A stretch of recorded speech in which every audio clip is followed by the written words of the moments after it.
I think 22 beheadings I've seen. You know, I was stabbed in the line of duty. I've been shot at in the line of duty. Were any of those a result of your investigations? This is nuts. I used to get new guys that came into the kingdom. The executioner comes out. They have a cop car there that reads over the loudspeaker in the car, would read the decree, whatever this guy did. She was stoned. The boyfriend or the father of the kid, he was beheaded. You know, it's ironic today, you know, the king of Saudi Arabia today, at that time from 82 to 84, was actually the governor of Riyadh. His older brothers, Fahad, Khalid, I worked for them when I was there. He was the governor of Riyadh. He would be at the hospital all the time. So when you had my job, you basically, you ensured that the doctors, the nurses, the staff, especially the American staff, they were abiding by the law and by the policies of the hospital, because there's a lot of corruption that goes on. There's a lot of prostitution that goes on. There's a lot of things that goes on in those areas. You know, people come over and they go to work there and they get in a lot of fucking trouble. And it was our job to make sure we kept them out of trouble, make sure that the hospital didn't get embarrassed, things like that. It was an interesting time. I made some good money. I stayed about a year and a half and then I went back home. In another interview, you had mentioned you've seen, I think, upwards of 22 beheadings. Oh, no, I've seen tons, yeah. What were they getting beheaded for? For the most part, all homicides or rape. Homicides or rape. I think I've seen, I used to know the numbers, I think it's 22. I think 22 beheadings I've seen. A bunch of dismemberments. You know, they take a guy's hand off. I saw one stoning where they stoned a young girl to death that had a baby out of wedlock with her cousin or something. She was stoned. The boyfriend or the father of the kid, he was beheaded. And that's the way it's done. And you were friends with the executioner, correct?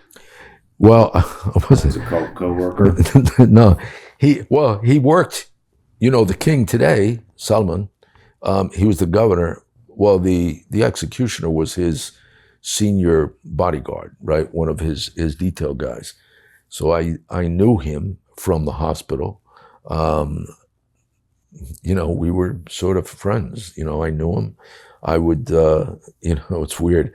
I would see him during the week, coming in and out, and then on fucking Friday, you know, after the afternoon mosque, you know, at 1 o'clock in the afternoon, he'd be out in the square whacking somebody, and I'm thinking, nice guy, you know. 2 days ago, we were having tea, like at the hospital. So, wow. Were any of those executions that you witnessed, were any of those a result of your investigations? No. They, mostly there were homicides that happened in Riyadh or around. I remember, and I think this was the first go round, because I was there.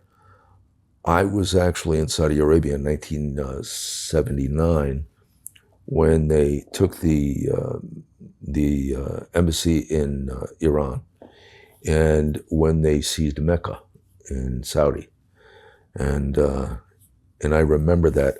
I don't think I witnessed, but I know it went on in Dhahran a lot. They took all of the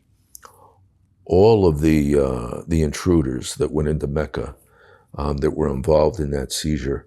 They took all of them. They split them up all over the country, and they killed them all in one day. Wow. You know, there were a bunch of them. They put them in cities all over the country. It's pretty routine over there at that time. Well, listen, like, you know, people say, the death sentence doesn't, it has no impact on crime. I don't know. I don't know. You witness some of this stuff that goes on over there, it'll have an impact. Do they do that is it like a public?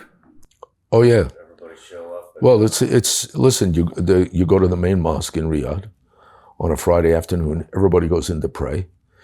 Everybody comes out, and when you come out of the mosque, if they have the square roped off, there's going to be an execution, and it's right after you come out of the mosque.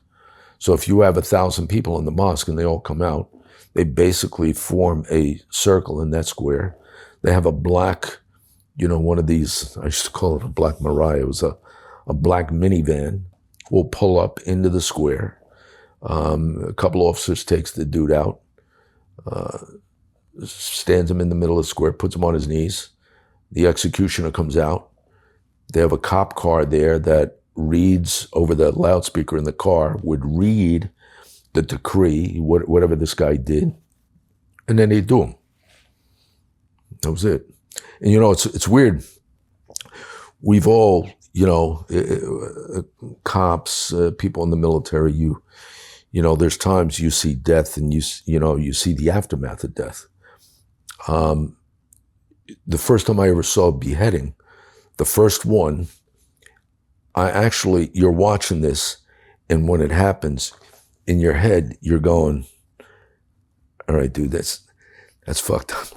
Like, is that real? Like, your head can't comprehend, Yeah. And you're looking at it thinking, shit, that's crazy, And after a while, it just, this is nuts. I used to get new guys that came into the kingdom. And on Fridays, Thursday and Fridays was a holiday, right? It was like our Saturday and Sunday. Mm-hmm. So on Sunday, we would all go out. Well, it was Friday, but we would all go out to the Intercon, or we'd go somewhere for brunch every Friday. Well, I'd get these new guys, and they'd go out. We'd have them go out and grab something to eat, and then we'd leave right around the time they were doing the execution. And these guys had no idea where we were going. Oh, shit. So we would take them to the mosque, put them right up front. They'd puke their... They'd watch this and get sick as a dog. But it was crazy. It was a different life. Yeah. Would you say that's probably maybe the most traumatic thing you've seen up to that point in your life? Up to that point, yeah. Had you seen a lot working in the prison or being a No, cop? I mean, you see violence, you see things as a cop, you see stuff like that. Not like that though. Yeah. Right? Normally you see the aftermath unless you're involved in an incident, right? You're involved in your shooting or stabbing. I was stabbed in the line of duty. I've been shot at in the line of duty. Things like that. But you don't see that. This is the intentional execution of someone. Yeah. It's different. It's different. So you wrapped up your Saudi contract and came home. Wrapped up my Saudi contract 1984. I came back. I applied for a job with the NYPD, and I was working in Jersey. 1985, I became the warden of the Passaic County Jail. So I was 30 years old. I was 30 years old. I was the chief of department. I had 300 people working for me. Ironically, it was the actual jail, the Passaic County Jail in Patterson is one of the biggest county jails in the state of New Jersey.